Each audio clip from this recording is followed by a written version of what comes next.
اور اب آپ دیکھیں کہ اس پر بہت سی کتابیں بھی لکھی گئی ہیں، اور 20th سینچری میں یہ ڈسکوری ہوئی کہ ہر چیز کے اندر جوڑے پائے جاتے ہیں، اور اس میں بہت ساری تھیریز بھی ہیں، لیکن قرآن نے ہمیں کئی سو سال پہلے ہی یہ بات واضح کر کے بتا دی کہ ہر چیز اپنے جوڑے میں پیدا کی گئی ہے. اسی طرح جیسے میں نے بتایا نا کہ اشیاء کے علاوہ باقی جو کانسیپٹس ہیں ان کے اندر بھی جوڑے پائے جاتے، جیسے اچھائی برائی، جیسے وہ جو دعا تھی نا عجز اور کسل اور ہم اور حزن، تو ان چیزوں کے اندر بھی ایک طرح سے جوڑے موجود ہیں.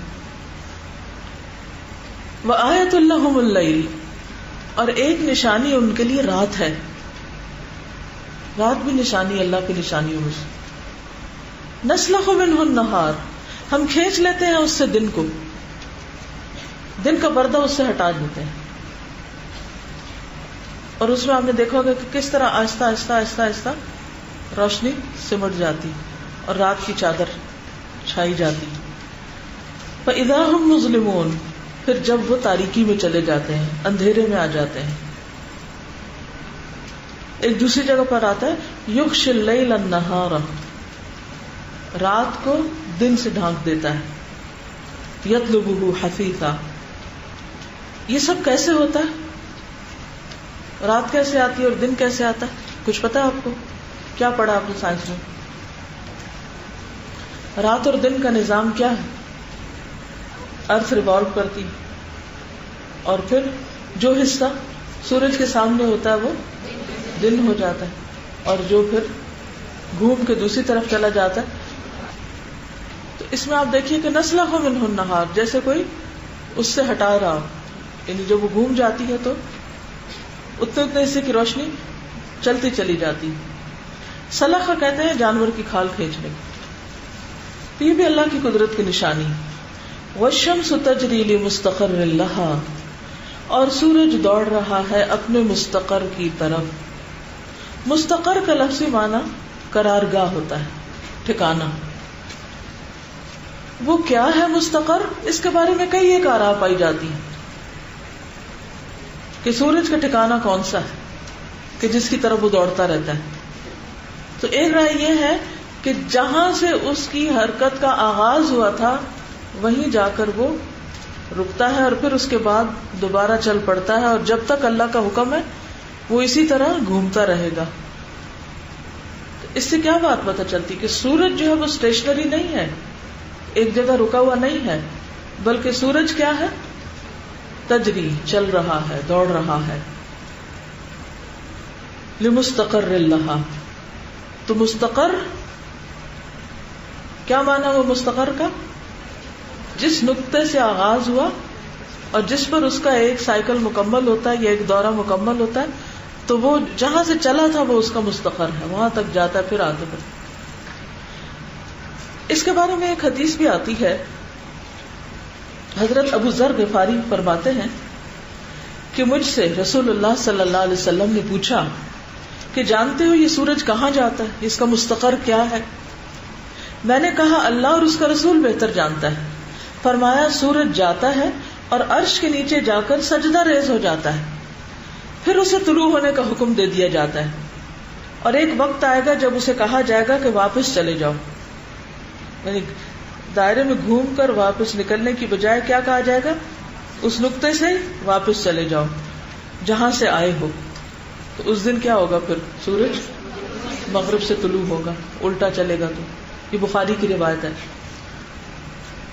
تو وہ جگہ کون سی ہے پھر عرش کے نیچے؟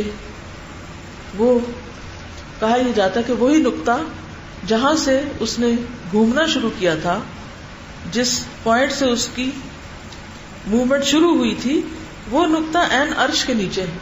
اب اس کی حقیقت کیا اللہ ہی بہتر جانتا ہے، لیکن سورج ہر روز یا جو بھی اس کا وقت مقرر ہے اس وقت پر وہ اپنی اس جگہ پر پہنچتا ہے اور پھر اس کے بعد آگے جاتا ہے. اور جس دن اجازت نہیں ملے گی، یعنی ہر روز جو طلوع ہوتا ہے یہ اللہ کے اذن سے ہوتا ہے. اگر اللہ اجازت نہ دے تو یہ نہ نکلے اور پھر وہ واپس ہو جائے. اور ایک دن ایسا ہوگا، اور وہ بھی اللہ کی نشانیوں میں سے ایک نشانی ہے. ذالک تقدیر العزیز العلیم، یہ اندازہ ہے غالب علم والے کا. ہاں ایک اور معنی بھی کیا گیا ہے تجری لمستقر لہا. مستقر سے مراد اس کے طلوع کی جگہ، یعنی ہر روز سورج ایک الگ نقطے سے طلوع ہوتا ہے. ٹھیک ہے نا؟ آپ نے دیکھا ہوگا کہ گرمیوں میں اس کا دائرہ پھیل جاتا ہے. کبھی آپ نے سورج نکلنے پر غور کیا؟ کیا سردیوں اور گرمیوں میں ایک ہی جگہ سے نکلتا ہے؟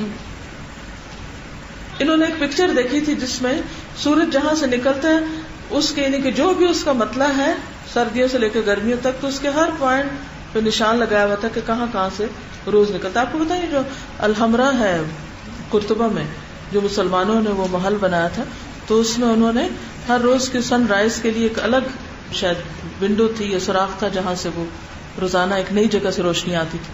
اور اگر آپ ہر روز صبح کے وقت باہر نکلے تو آپ دیکھیں گے کہ سورج ہر روز ایک ہی جگہ سے نہیں ہوتا. خاص طور پر جب آپ نوٹس کریں تو سردیوں گرمیوں میں اس کا مطلب بدل جاتا ہے. تو مستقر کیا ہے؟ وہ آخری حد ہے جس تک جا کے پھر وہ واپس آنے لگتا ہے.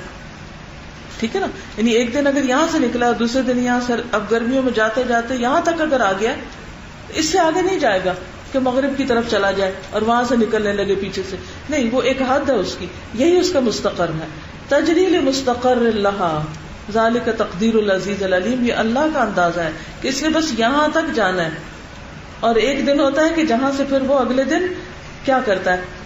آگے جاتا ہے یا پھر پیچھے آنے لگتا ہے؟ پھر پیچھے آنے لگتا ہے. پھر ایک ادھر دوسری طرف یعنی رائٹ اور لیفٹ دونوں طرف. اب لیفٹ پہ آ کے ایک نقطے پہ رک جاتا ہے، پھر وہاں سے وہ واپس جاتا ہے، پھر اس واپس ادھر آ جاتا ہے. یہ اس کا مستقر ہے جو اللہ نے اس کے لیے مقرر کیا ہے، اور وہ اس سے آگے پیچھے نہیں ہو سکتا کہ اس سے حدیں پھاندے آگے جائے یا پیچھے جائے.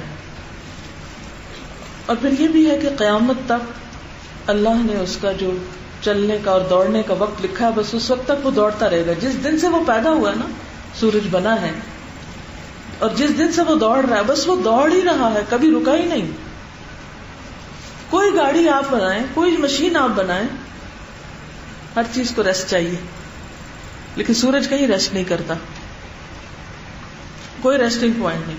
تو چلتا ہی چلا جا رہا ہے، چلتا ہی چلا جا رہا ہے. یہ دیکھیے قرآن مجید نے کتنے سو سال پہلے یہ انکشاف کر دیا تھا، جبکہ عرصے تک دنیا میں یہ نظریہ رہا کہ زمین رکی ہوئی ہے اور سورج اس کے گرد گھومتا ہے، یا پھر یہ کہ سورج رکا ہوا ہے اور زمین اس کے گرد گھومتی ہے. لیکن قرآن سے کیا پتہ چلتا ہے؟ کل فی فلک یسبحون. سورج بھی چل رہا ہے اور زمین بھی چل رہی ہے اور باقی ستارے سیارے بھی چل رہے ہیں. والقمر قدرناہ منازل. اور چاند ہم نے مقرر کر دی اس کی منزلیں. منزل، منازل، منزل کی جمع. منزل اترنے کی جگہ کو کہتے ہیں. یعنی ہر رات وہ بھی ایک نئی جگہ سے نکلتا اور ایک نئی جگہ پھر غروب ہوتا نظر آتا ہے. اور پھر اس سے مراد اس کا سائز بھی ہے. منازل سے مراد اس کا سائز. کبھی وہ باریک ہوتا ہے، کبھی وہ ہاف ہوتا ہے، کبھی فل ہوتا ہے، پھر گھٹنے لگتا ہے، پھر وہ باریک ٹہنی کی طرح ہو جاتا ہے، پھر اس کے بعد کچھ دن اندھیرا چھا جاتا ہے، ہوتا ہی نہیں، نظر ہی نہیں آتا، پھر دوبارہ نکل آتا ہے. تو یہ ساری منزلیں اللہ نے اس کے لیے طے کی ہیں. حتیٰ یہاں تک کہ عادہ وہ لوٹ آتا ہے کل ارجون القدیم پرانی ٹہنی کی طرح. یہ کون سی ٹہنی ہے؟ ابن عباس کہتے ہیں اس سے مراد کھجور کی اصل شاخ ہے. تو آپ دیکھیں کھجور کا پتا دیکھا ہوگا یا شاخ، پتا شاخ ایک ہی ہوتا ہے نا کھجور کا، وہی پتا ہے وہی شاخ. تو اس کی شاخ کیسے نکلی ہوتی کھجور کی؟ یعنی مون کی طرح ہوتی ہے نا اس کی شیپ.